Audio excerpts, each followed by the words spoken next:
जिनके परिवार में कोई जिस तरह का व्यक्ति हो, अगर किसी पद पर हो, इंजीनियर हो, डॉक्टर हो, आईएएस हो, आईपीएस हो, तो कमोवेश यह स्कूलिंग जो होता है उसके परिवार से होता है उन बच्चों के लिए।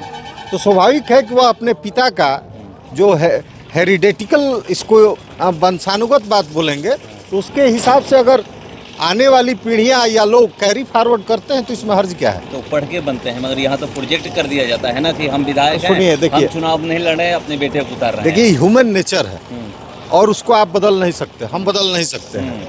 अब रही बात यह कि राजनीति में ये जो मिथक है, इसको सब लोगों को प्रयास करना चाहिए कि अपने मेरिट के हिसाब से लोग आवे तो अच्छा है।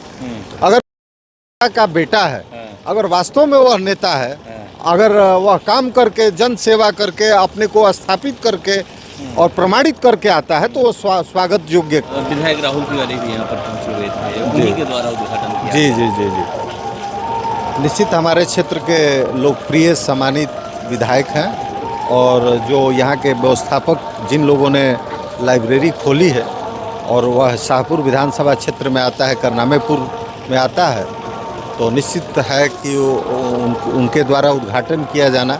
हम तो ये कहेंगे कि विधायक जी ने उद्घाटन किया है और जो बच्चे इसमें पढ़ें तो वह भी आगे चल के अच्छा काम करें, नेक काम करें, विद्वता उनमें आए और इस क्षेत्र का और देश का नाम। करनामेपुर में लाइब्रेरी का उद्घाटन हुआ है, इससे कितना फायदा होगा छात्रों छात्राओं? देखिए, शिक्षा, एजुकेशन जो है यह मनुष्य का गहना है और कहीं भी पुस्तकालय का खुलना, आज की भाषा में उसको डिजिटल लाइब्रेरी कहा जा सकता है, और इस तरह के संस्थान का खुलना यह काफ़ी अनिवार्य है।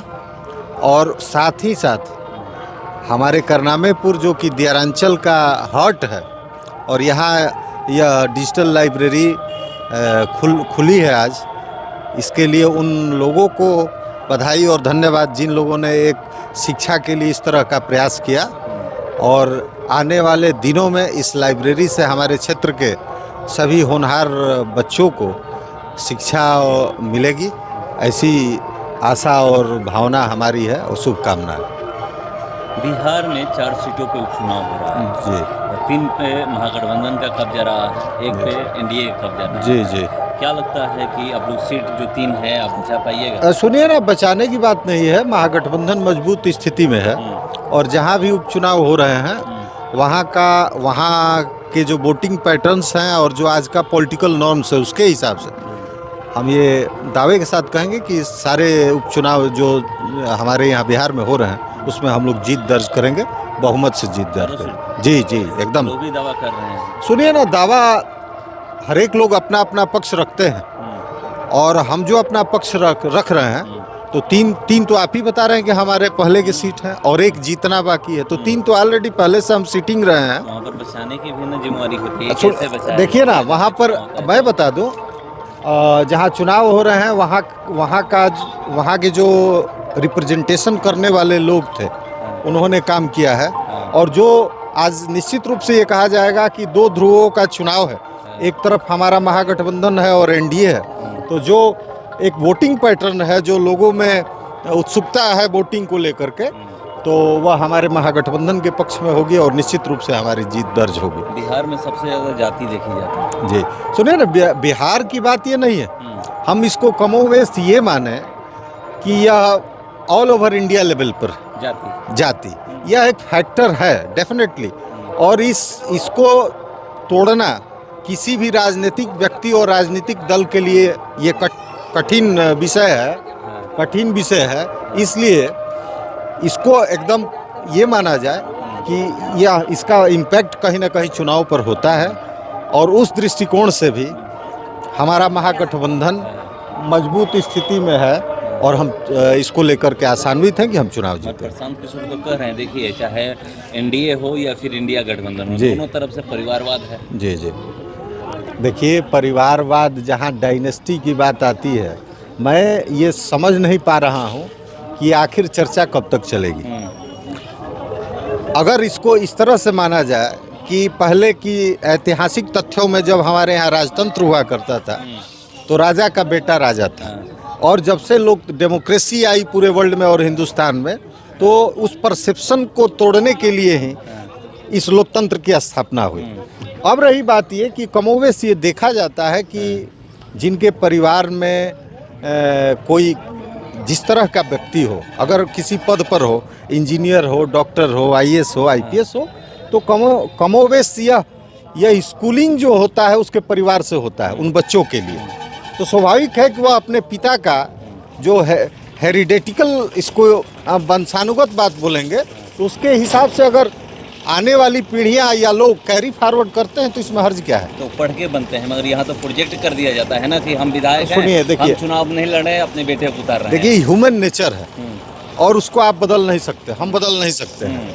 अब रही बात यह कि राजनीति में ये जो मिथक है, इसको सब लोगों को प्रयास करना चाहिए कि अपने मेरिट के हिसाब से लोग आवे तो अच्छा है। अगर कोई नेता का बेटा है, अगर वास्तव में वह नेता है, अगर वह काम करके, जन सेवा करके, अपने को स्थापित करके और प्रमाणित करके आता है, तो वो स्वागत योग्य है, इसमें कहीं दो राय नहीं। अगर वह सिर्फ इस नाम पे आता है कि मेरे पिताजी और मेरे पूरा माने परिवार के लोग पहले से नेता हुआ करते थे, तो हम उस परंपरा के खिलाफ है। न कि यह इस लोकतंत्र में सबका अधिकार है चुनाव लड़ने का, जीतने का, हारने का, इससे कोई भी इनकार नहीं कर सकता और मैं भी इनकार नहीं करता। विधायक सांसद नहीं बन सकते हैं, ये उनका कहना है। क्यों विधायक का बेटा ही चुनाव लड़ेगा? देखिए, ये वही मैं बोल रहा था कि जो वर्कर बेस्ड बातें आ जाती बहुत दिन से होती है, लेकिन आप में चुनाव लड़ना, एमएलए बनना, वह सिर्फ एक पार्टी में कार्यकर्ता की हैसियत से काम करने के हिसाब से नहीं देखा जा सकता है। उसका आकलन जो है, चूँकि राजनीति एक बहुत बड़ी चीज़ है, उसमें आपको सारे तरह के मेरिट्स चाहिए, साधन चाहिए, संसाधन चाहिए। और आज की राजनीति निश्चित रूप से इससे कोई इनकार नहीं कर सकता है कि जिनके पास संसाधन और साधन नहीं है, तो वह यह सिर्फ आशा करे कि एक कार्यकर्ता हम हैं और उस आधार पे एमएलए बने, एमपी बने, तो ये कहना बड़ा कठिन है। प्रशांत किशोर कितना प्रभाव डालेंगे? सुनिए, प्रशांत किशोर जी अच्छे, उनकी जो लॉजिक है बिहार के संदर्भ में, और वो जो बिहार में दिखाना चाहते हैं, तो कहीं ना कहीं प्रशांत किशोर जी, देखिए, पूर्व में भी वैसे परीक्षण हुए हैं। आप याद करेंगे कि पहले बिहार पीपुल्स पार्टी बनी थी आनंद मोहन जी और लवली आनंद जी के नेतृत्व में, और उस समय एक ज़माना था, लगा कि भाई एंटी लालू जो मूवमेंट बन रहा है उसमें लोग उनका साथ देंगे। लेकिन आनंद मोहन जी ने क्या किया? आनंद मोहन जी भी फिर उनका टोटल जो पॉलिटिकल आंदोलन था और जो पॉलिटिकल एक स्टांस उनको मिला था, उसको उन्होंने बाद में खो दिया। तो प्रशांत किशोर जी बातें तो अच्छी करते हैं, वह उनका हाइट भी, देखिए, प्रशांत किशोर जी एक पढ़े लिखे अच्छे इंसान हैं, नो डाउट। उन्होंने राजनीति में रह के एक राजनीतिक मैनेजर, पॉलिटिकल मैनेजमेंट का काम किया है, नॉट कि वो नेता रहें।